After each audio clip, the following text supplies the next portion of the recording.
Je te dis à l'endormir dans mon boutique. Oh. Tu me dis, ta maman t'a dit de ne jamais dormir dehors. Est-ce que c'est le mot t'a dit de manger les marigots des gens? Typhoïde talaga mwana bien. Est-ce que zama kila na yo me? Yo boko li zembi, yo boko li mwana. Est-ce que zama kila na yo? Yo muta complète qui s'ouvre kina aya aya. Basala ba kanai ba pesa on a. Basala kanai te za structure ya orchestre. Yes. Et surtout les gens qui écoutent Kilambongo, on a travaillé avec Kilambongo. Écoute qui paye. Mais Extra Musica au signé ba qui boni. Parcours dans Extra Musica. Cri est belé, mais moi sous parfois écoute on a disque. Écoute on a disque ndeni. Basala kanai ou ndengeni. Te kanai ou pas on a ba structure ya musique.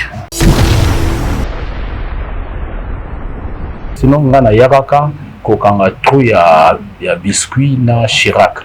Biscuit des écoliers ou à Djongo Kinshasa. Chirac motaza na Abidjan, masa wana sala seka au port da bobo. Au port da bobo donc bango ba titulaire ya Super Océan. La vie est comme une bicyclette. Il ne faut jamais cesser de pédaler pour ne pas perdre le clip. C'est par cette citation d'Albert Einstein que nous débutons notre émission, Le Mbongi des Stars, présentée par votre humble serviteur Crystal G. Pakov. Pour ce nouveau numéro du Mbongi des Stars, nous allons recevoir pour vous un cadre de l'animation congolaise. Il a roulé sa bosse dans les plus grandes formations musicales de notre pays. Je peux citer en l'occurrence Extra Musica Zangoul, du noble suprême Rogaroga Missi. Il a fait des beaux temps de Universal Zangoul et Génération Zangoul. Il sera là avec nous tout à l'heure, l'homme le plus à présenter, Typhoïde Tarzan Onzimba. Avant de recevoir notre invité, permettez-moi de vous faire passer, de vous faire balancer ce clip générique de Tapis Rouge animé par Typhoïde Onzimba et on revient tout de suite après.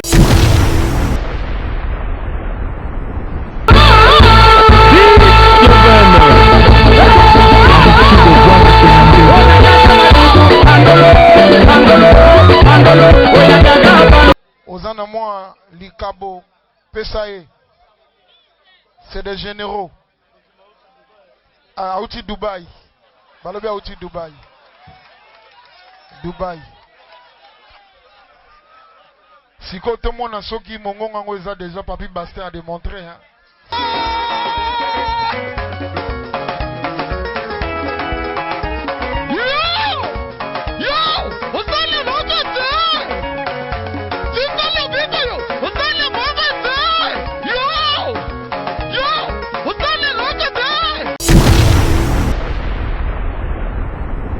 Comme je vous avais promis, on devait recevoir pour vous un cadeau de l'animation congolaise qui se nomme Typhoïde Tarzan Onzimba.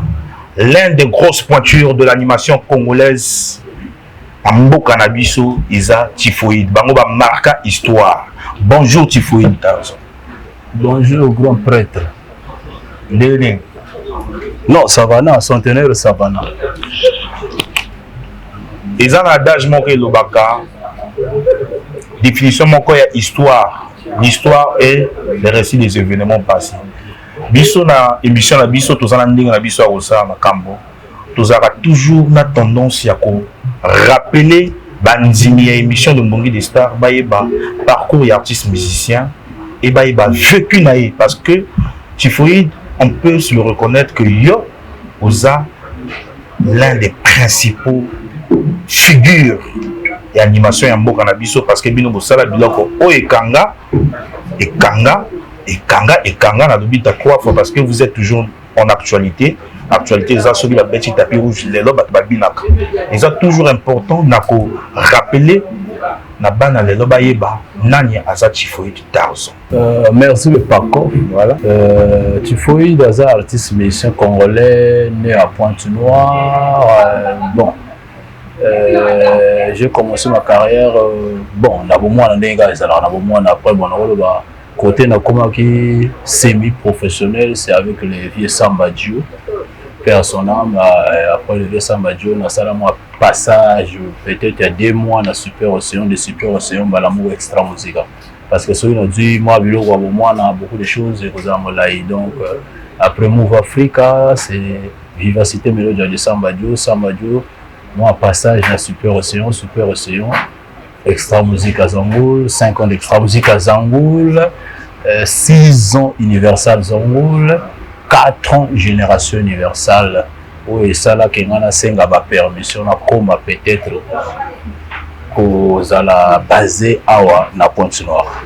Voilà, Chikoé Tarzan au illustré biso ndambo mois passé na yo tout le monde qui même biso mois mbango parce que ngana ningi to kende pas à pas parce que les hommes la liboso et les quand émission de Mbongi des stars il faut public ayé réellement parce que au début il faut do bazo bazikon bato moi bana wana baza balingi bakoma lokola ba tifoïde o basala succès pour se dire ça donc vous avez qui na Super Océan à Junani à partir à Super Océan na Super Océan vous avez qui na quel artiste oyo rôle baké après la période na bino akoma boye voilà Super Océan ngai na yako kanga tru ya ba masa animateur wana bona ba chanter là qui lokola na bina okanga comme na okanga peut-être Vieux Vadjo que je salue le défunt le défunt qui sont là Vadjo bon na mona pe kelekese na ba danseuse wana ba hors de tout le reste non ngana yakaka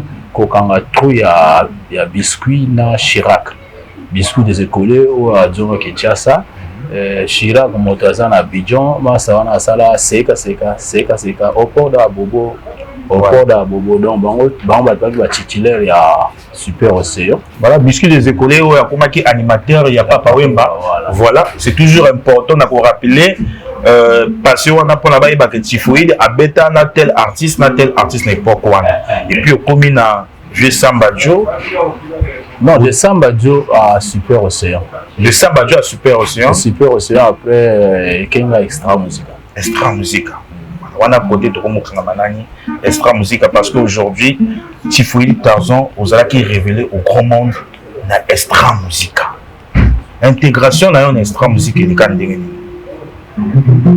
intégration quand jeune moi lingi qui mosala après biso tokola la chance na ba moment na orchestre ça qui na ba quartier parce que là je parle de Super Océan Move Africa Vivacité Melodia donc biso tokoli na génération ba groupe ezalaki au moins après ba dojo il y a ba karaté il y a ba boxe biso tokoli na chance wana donc ça dit que na ba effort ya ko travailler les gens qui me voyaient ba grandeur na mon aka carré na mutu à moi jusqu'au fond où ça m'a ramené côté bino boy ko découvrir na grand monde yaka mosala parce que na linga ki mosala ma cascande na yibo na oti loin na tamoli loin j'ai dit bon là ça na transporter na ko respecter langage na parole na nga il faut na komana ça la émission Mbongi des stars donc ngai eloko liboso na mutu nga ezalaka musique là tant na niveau mo donné yo ko confronter voilà.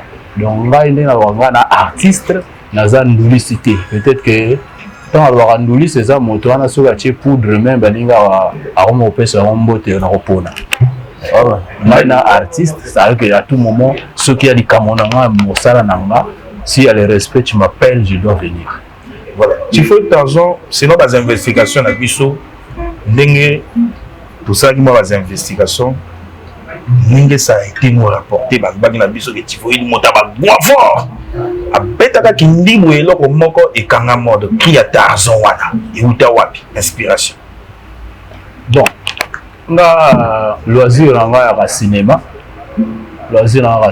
na kola na sport ça a été kola na sport télé tout ça lango yango mo mettre chinois par la cima. Il est un grand artiste, mais il est dans la sangha yoga, il est alino pas donc on a un métissage à m'embêter parce que la chorégraphie on fait des mots différents et bah tu vas rien bah les bossons on fait des mots différents bah petit bah ça na R&B mais tu obéis t'as aussi ma musique na biso bilo wana outa par rapport à influence on a collé lui Bah film tu as la moi mingi ou à moto ça là oui film moi ouais au film Tazo là marqué à ça là on a moi marqué mais na memango na mozindo nango na kata musique mais oui bité moi Dimitri wana yango moto ça là typhoïde mais oui mais parce que un vieux ferro là on a cri de guerre donc on nous ah petit on a cri de guerre là yo ça moi Dimitri wana d'ailleurs na rôle le typhoïde na extra musique au signer ba cri boni partout dans extra musique a cri belé mais moi sous parfois quand on a disque le côté na disque ndeni basala kanayi ou ndengeni te kanayi pa wana ba structure ya musique biloko belé que ça soit na Universal dans la génération Universal il y a beaucoup de trucs éthiques à la bino boye barata bato ba boye baka ba fan bazara na ba répétition ba yeba beaucoup de choses voilà nzembo il faut structurer ça la bo nzembo il faut structurer ba la bo et surtout que ngana ke kuta kilambongo on a travaillé avec kilambongo ya kuta ki payer il y avait Arafat ngana hier lundi mercredi toké na maki tozo na maki parce que biso ça veut dire que les informations biso tout ça na ngoza erroné biso to yebi que typhoïde ayakaki akutaki ka Arafat to yebi que akutaki kilambongo te ah mais heureusement on comprend nga kila a komaka na makite bon wana c'est longa a komaka na makite parce que quartier to eganga ki bazui gel mo bozo wa kaneti kila boy parce que nga na yine ten lundi mercredi photo ke maki mardi to yami ba 12 balles et le mardi wana ba 12 balles ba simbisa ka enveloppe et orchestre ni na maboka bazikoli na moi mayele na éviter soukaki na poso ok na obe okima na ngo je sais pas comment je peux traiter ça na riyebi kaka atikela nga micro telelo na micro wana enyongo na epena na ficha ngote otikala tikela nga micro wana na jour mardi wana asisa répétition tenga na tikala na Arafat après le mercredi wana faut ok na kitele na maki à trop c'est trop chez colonel Ochina mais à partir de même la salle animation à Mushinga wetikanga baya yo Mushinga wetikanga baya yo et ça moi mongo batbaye parce que oyebi wata ba cri bercer ba jeune belé que ba comprendre que est-ce que wana ezala ki typhoïde Tarzan monta composer cri wana parce que cri wana ça là bato balia ba mbongo nango typhoïde non mais ngana sûr que micro ezolo va bien en fait la déontologie ya ngai na ba te moto a diminuer soit était là diminuer écran na bimanette amateur na Mushinga non te wana parce que na bi animation eza chant na rosala na voix de tête na rosala donc cri wana ezali ya la kaya yo wana cri onga na salle première animation na la super océan et moto abongisa ngo continuer ngo sala mo bongo eza SP basse et moto compléter ki soura kena aya basala ba kanai ba pesa ngo na basala kanai te eza structure ya orchestre ya structure non tant toqué marama poto enregistrement même na maki ki la ya rarité aïka kalikambo voyage et comme il voyage premier jour à studio qu'il a zali deuxième jour qu'il a zate jusqu'à la fin et vieux zando alobaki na bango vieux zando roga simba nzungu makasi alobaki na bango soki boyembisi typhoïde bat ba croire que bino bato bengisaka bandinga ba croire idée ya Gigi Far que yani pino ba croire que donc vraiment botika Arafat yemba asilisa album pointi coin yemo pour ezala na confusion yango mona Arafat asala pointi coin ba animation ko wana ya typhoïde mais d'abord avance tout même temps sonore tant Arafat alola ki alobaki on a ba télé de toute façon machine ezala ya typhoïde eza ko de problème te donc je vais vous dire que bongo peut-être pour ya kinga na charité je vais essayer de plaisir sur la zone les gars sont tigre wana inspiration ah voilà ça fait toujours plaisir parce que ça œuvre esprit bah il faut pas reconnaître que typhoïde Tarzan ba kacha obligatoire na kacha trop c'est trop a signé tel truc mais ça qui était mais toi avancer moins ndambo typhoïde Tarzan après période wana moi mon boum et kotaki moi ndam il fallait que moi pour tu m'aurais salama typhoïde Tarzan bah il ko zoé ok na mouvement ya bandeko yo balongola ki na extra musica para kokende créer Universal Zango. Moi je me pose la question pourquoi typhoïde Tarzan avait décidé na kolongola extra musica alors qu'ils avaient mouvement menene ko risquer aventure na Universal Zango. Qu'est-ce qui t'avait convaincu na projet wana? Bon, projet à biso tout aka net moto tout na chanda wa zonyonga beaucoup tana bato baki na moi ba souci net après ba souci moko au lieu risque bon na kenanga bon ndanga mona za na force temps mona moi ebelé de ça moi quelque chose. C'est pour cela que nous sommes partis. Tant on a déjà monté à ça 12 ans on a oxygène, a qui n'a pas souci naïe. Bastin, a qui n'a pas souci naïe. Il faut a qui n'a pas souci naïe. Quand dengue qui boum moto ezala, qui boum moto c'est comme ça. Alors voilà, il y a plus qu'un équipe boum. À chaque moto on a souci naïe. Voilà. Souci à maman oyo na ba travailler mais quand il moi mais ezala toujours na moko jumo ali na kenanga. Donc ezala qui peut-être maramu en fait c'était spirituel. Il y a ka bongo moi na souci naïe. Moi na souci naïe. C'est là où on avait pensé bon quoi faire. Au bino ce qu'on voyait ba universal zango et ba mso peut-être pour na bambongo, ba mso peut-être pour na leadership wana ko na tous les jours à l'hôpital. Bato bakamwana na rapona mbongo wana ba amateur bakabana rapona mbongo eza ba amateur mais ya biso ezalaka parfois moi personnalité nozo sentir nete moi essuie moi kingandi ngaba yembisa mingo ba yembisa ngate ngana yeba ezana na talon nga ina na kati orchestre bato eza ba orchestre biso ezate lokola ndi omana orchestre bandinga na ngambo oyibo pebisa même couleur ya orchestre. Parce que l'orchestre est une couleur dans nous. Quand vous allez sentir voix, vous sentir non, voilà tu fouilles. Voilà extra musique. Voilà Rafa, voilà extra musique. Vous avez quoi? Il y a un moment où il y a un rogaza na ngo telelu. O bandinga usuna ngambo moni so se fika animateur ya a possible boule peuple vetu na bongo bakesa na ngona sidi. Ba changer donc couleur ya orchestre ça la kati. Maintenant, Roga Anna Bamayele wana a gardé que couleur et orchestre. Voilà. On m'a toujours moi mango tout zonga lissus na kesa na ngai. Parce que tu fouilles, oyebi que na kana ki trop na zone émission yo. Naza trop na makamba ko parce que soto lobi to ça émission lelo, on zo même à 3 jours. Non, on a regardé les grands caméramans déjà les vues déjà mais on zonga temps il y a comme ils disaient. Donc lelo to limite est réellement. Pourquoi tu avais décidé de quitter Extra pour Universal Zango? C'est clair. Universal Zango le bien extra musique. Odongo Extra on a aucun na Universal Zango. C'est clair. Mais na kenda ka pona ngamo na yoka ka esprit na ngamo te senga na kena ngai. Esprit na ngamo. Au nom de Jésus nzambe. Ezala ki moto te motatsa ki ma. Il y a zéro mutu. Olena peut-être que ngam na sala ki yango. Bao batanga ba journal à liboso oyeba moto asala ba mwana.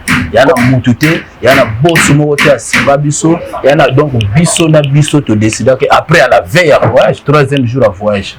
Donc ça veut dire qu'il y a des cambo esprit. Quatre esprits bon. Aujourd'hui, on peut dire que Tifouit d'argent, Kolongwanae, Extra Musica, auquel volonté non mort.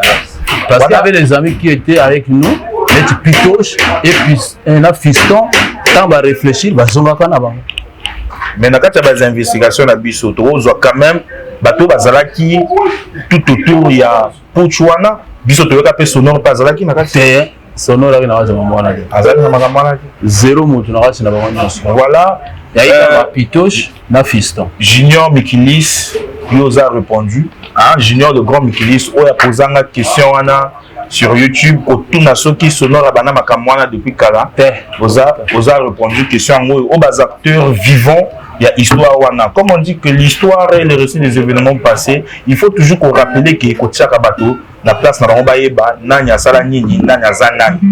Voilà, pour continuer dans l'émission à Bisso, Boussali Universal Zango, Tapis Rouge, Betty et Kangi, la dépilier, Binissi Nandenga Temi. Dis-moi d'abord, atmosphère, la préparation des Aguindéni, et puis le comité, le Panza, orchestre, la génération Zango. Génération universelle.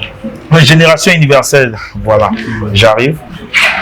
Tonito Iba, période où on a les Kandéni, parce que vous avez fait un beau temps. Il y a un niveau, il y a beaucoup de bisous Puilou. Nous, on était pratiquement les enfants du Puilou.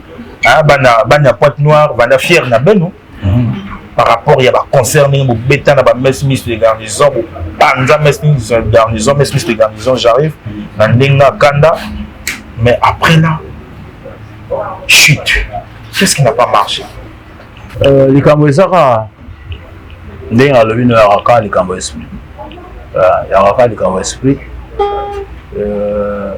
Et c'est là qu'il fallait Universal Zangolé ça la après Génération Universal. Bon, la Génération Universal, quand on a pensé mais quand on a bon ça m'a et tout comme déjà près de 400 albums. Il fallait que ma formation qui est la vie on a appelé ça la musique le commandant le général le sotonioto commandant général oxygène beaucoup kabisa opportunité qui par rapport à l'intelligence c'est bon fallait respecter quand même le diplôme à Keda et puis 2 ans 2 ans et 8 mois donc le souci c'était que concile ça Mwanzala. Donc les répétitions étaient devenues parfois faibles, vous répétez la même chose, vous fondé l'animation à Sika, mais comme ils ont dit, ils ont maté, les gens se fatiguaient déjà. Quand on a une meilleure arbre, tu as le temps avant sa défense dans maille, d'aller soutenir la défense là-bas, moi je vivre na peut-être, on a la fan il y a fallu, na rose à la fin de la famille sur la salle de Morito. Et na on a été tous les jours on a yimba banzembo batumbai. Je peux pas expliquer dans moi petit copine nanga que mon game c'est oui musique tu as déjà chanté quoi. Mon gars yimba nzembo faire bien na boya biloko. Donc ya romona ki mero apesa mo autorisation na van sa équipe nanga bono na ba chinois pour na orchestre ezala biso TSS ezala biso to beta ka musique ya biso batu baya ko mona ba talent autoza nango. Maintenant ce qui est na moto pour akoya na pour na plaisir na yeke bon beaucoup de la nzembo na pesa bino quelque chose atiena na cagnotte wana to se périsser to la qui c'est talent na biso parce que ça na ba âge ba sala biloko wana âge ko ça sous ba interprétation sinon tembe ba Vodacom superstar moi puis le roga que ça la Vodacom parce que l'art ou bien tu faut pas que ça non ba pona na ba petit wana ba bimana na mokinité ba la ça ba capacité na ba après ça bimi okomosa makamna honnête innocent donc il y a des amis qui sont ici net comme vina bango donc mon amoto apesi bango esika boy maman Berthe apesi bato esika boy asali nyonso ba courant vraiment il faut foot et comme parfois à la fin et l'autre coach te ba foot bino sous taxi à la fin les Congolais sont des paresseux tant tout raisonner non tout ça na sima moto te moto la ça be moninga mosalate alors on va aller créer Génération Universal moi j'étais resté même il y a sous ngai na bondo pour nous ramener les fans na prison na raison que nous bampangi nan babimi na télé presse bongi saka les kampo les soucis ni les usaraki bato batika Universal. Voilà, c'est toujours merci Chifoye, c'est toujours important pour illustrer que moi ma kamwana ba comprendre les l'autre aucun était na passé parce que moto ya Rosala figé na passé asa moto avance à c'est ça. Aujourd'hui tu parler dans actualité ya Chifoye Darso. Quand on a des investigations dans biso to moni au sali moi biloko belé il y a ba afrobeat il y a ba rap et ça moi ba fuite na ba YouTube Typhoïde actualité à Typhoïde ezani en ce moment Typhoïde naza concentré quand on le vient à travers ba biloko on sait qui ba featuring pour soutenir moi petit pour soutenir moi moto mais oyanga moko ezali manque de suivi ezali 5G ezali balunia au beat eza malembe biloko nyonso wana ezali déjà travaillé manque de suivi déjà une clip et tikana ça va peut-être scénario et comme déjà peut-être na 2 ans ezala na caisse par rapport à la technique ni nazo planifier na ba pire au mususu bazana ni ba pana mapona to chango na en streaming ozo comprendre le moto on a rien à remettre le wana na mona peut-être pas trop clair la salle ba biloko nyonso bamoko bon mais quand tu dis que est-ce que au Sumanga ka moi boina déplacer moi boy ça là donc en fait il attend que je puisse prendre le produit la pièce alliée à bo atia na ba atia déjà faut que ne va atia na gratos bon non même si tu vas faire ça gratuit soutenir la taille à souka moi déplacement peut-être je vais prendre le comédien net na ça ba champion liman bato ba s'appelle à ma casse à point dans ça ça bango tout ça là qui première partie table donc tu regardes comment scénario de signifier zembo et ba mais jusqu'à ce que ça arrive parce que là je dis na bondanga moko na sala ngo on va sacrifier ça tout câble on va ba WhatsApp et qui na bongo bon sinon tu na esprit moi artiste ne aujourd'hui comme monene boy na comme sur un niveau net que pour bénéficier loco son flash ça n'a pas de sens. Voilà, merci Chifoye. Il y a Pedro Biranda espace la Bira vraiment petit Jésus le beau qu'on a eu ils allaient beaucoup fêter tala ba typhoïde bango basala honneur ya mboko robenga we un Chimène Moutouari, Mila Mikilis, aide de Paris depuis Nancy, mon ami Lucas Mukasa, en Afrique du Sud. Hein? On a batopé, on a la typhoïde, les artistes, bazawa. C'est toujours important depuis qu'on a besoin de artistes. Maman qui la, maman qui la de Poutou. Voilà. Léofin des Angots, internaute. Voilà. Donc la poche impolie, Rama la poche impolie, on a internaute, internaute. Donc ça s'appelle étymologie ma foi, Serge Fils.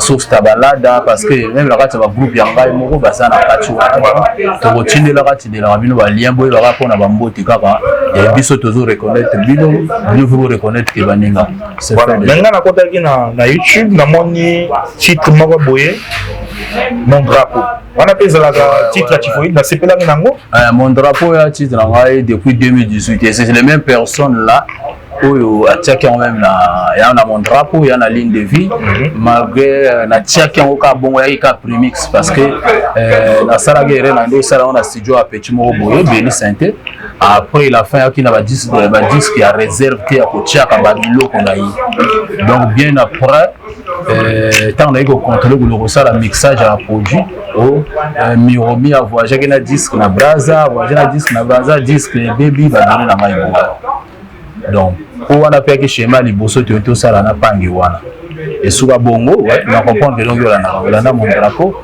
il y a mon drapeau na ligne de vie donc avant de continuer on a actualité à artiste Tony artiste de Belabiso yo za quelle génération ya terre quelle génération bon lelo soki nazoyemba na bapeti bazoyemba lelo baza peut-être na ba 23 ans 24 ans donc ça veut dire que dans la génération tu sais donc biso tozala bitu après le rôle la Kofi le rôle la papa on n'est jamais limité mais parce que déjà lelo moi bapeti bazoya ka mbangu awa ba jeune o bazosala ba jeune frère na biso bazobenga déjà bino ba ewawo non moto obenga ewawo ya moto yebi que signifie ewawo bien peut-être un sentiment oloba et wawa ça veut dire quoi lelo donc Kofi aza ewawa na ebitende to robenga la roga non roga ewa parce que roga mokolo na puisque bino Kofi ako to papa na le ozimbili abel wana mama na biso na te sonne na robenga ewa wazalate na musique surtout oza organisé comme Kofi comme roga comme Kevin Boanembenga bato to azo cité wana bayana na ce sont les gens qui ne savent pas elwa ngaso ko memenga batterie ya fro na beta bino bato bano yemba na ngana liboso eza ba petit basala afrobeat on dehors moi défi na ajouter na moi un plus na basala des claviéristes bato bano beta langa eza bato basala ba afro ngana la milieu na ba et ça dit faut que bato tout ya bato afro eza na ba pi na ba petit Jérusalem keleke saza ba kozala biso bato to travailler depuis la génération universelle ozo pas on est ba pan ki alors il y a mingi na kanga na kota traduit moderne biso ne to beta ba marque musique ba ya ba iburu kirite mais to kotsa ngo na kati ya ba marque na biso eza na ondinga ezoloba mais biso to kotsa ngo na ba marche na biso ozo pas donc ya ba création ou peut-être ba on va ressortir et ils sont limités dans le lobby ou ba ko somba ba batterie na ko somba mais petit à 6 ans le lo mona kena si jo futi njembo na parce que du instrumental na YouTube a mo ça ouais ngani sika na ko sala ko chaque lundi bora sika chaque lundi voilà merci Tifoué de tokoba kaka c'est okoba na émission parce qu'en matière de télé l'heure sur l'heure tous autres qui est lentement sûrement vers la fin de notre émission je remercie déjà beaucoup l'espace hein maman Berthe au village TSS village TSS a lumière donc c'est une camisole il faut Tarzan dis-moi mais de lever la vidéo surprise est bien il y a vraiment bien voilà Tifoué Tarzan to komi presque à sous catholique to baba projet à Tifoué Tarzan les années actualité na elle là aux un mouvement où ils sont constitués et puis bah projet les années parce que ça les mois blog et 8 mois prématuré qui bien en ce moment est-ce que au côté faut réparer en gros bon ça la mois blog comme sous il faut se passer satellite là non déjà 5G ça bon et tu as le clip la clip na équipe na Sika, bato na nga to travailler na la clip à Saint-Jean na bango. Manque de suivi déjà na clip. Donc dès que na promettra bokili, ni manque de suivi de channel en streaming. Un manque de suivi de te sacrifier. Ça faux. Bon. Invité surtout bien en fond de bolo marmo de mais Congolais a toujours afro bien que vous n'avez coupé d'acali. Mais la 5G est live. Autobeti na bapangi to bonga ba combo jura ngo boye baka na kacha clip mais na base ya projet ezali ndenga na vandi awa masa oyebi kaza artiste aza capable ya ko se dégager na carrière na ayebi ko yemba na gamba yebi oloyeba na note boko sola gamba la moko na grand chroniqueur voilà avec l'examen numéro na ozala doliser ozala kwa instrumentiste to bunda soki wa bon soki obi ko yebo beta ba doache na biso tant na ba doache na biso eza parcours kotenga na uchi parce que to banana na ba pyramide ba ekocha monseigneur ba tapis rouge ba obligatoire ba loko o ngana sala to continue interprétation avec le temps to on ça ce ya sika to on ça pe ba nzembo ba montra po ba ligne de vie ba biloko oyo nyonso nzamba ko senga tout ça là na moment où il y a permettre tout ça la gloire na.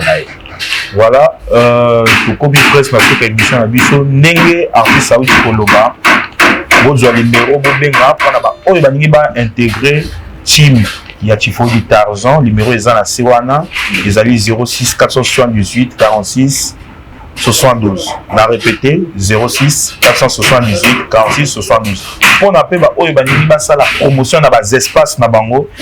Toza wana po na bino bobenga to so ba artistes musiciens bobenga bongo to tourner ba émissions. Les akonga to commissariat na la mine d'or, to commissariat na la mine d'or. Voilà nga pe na robo ka batnanga ya intérieur parce que moni ba fanatique bazaka na Brazzaville na Pointe-Noire azoma na Mosenzo, mon ami Edani depuis Mosenzo. Grand chauffeur à poids lourd, hein? Pakov, si nous quiz na Pointe Noire, fond de Bokila, Bokina Sataya. Voilà. Bana Dolizi, na Gaïa. Vraiment, la CP la Guinée, Yabaranga na Dolizi, mon ami Djana, grand conducteur et attrait, cheminot. Je salue mon ami, le grand sapeur, Viadi Van Mbeke. Ah, voilà, mon accompagnera Ngaï, na Mama Solo, Azo Pesa Mbote, ils sont toujours nécessaires. Artiste à ces places. Moi, bateau, bango. Merci le grand Dastel, le caméraman agréable, formidable. Vraiment, merci beaucoup. Nous avons Nzamba Sali qui est tout à l'heure, la volonté et tout ça. Nous sommes prêts à rendre gloire pour nous taper sur vocation Oyo. Nous taper sur le Oyo. Nous avons pété Mokolo et Sika au maman Berthe, l'honorable maman Berthe, village de Tchesses.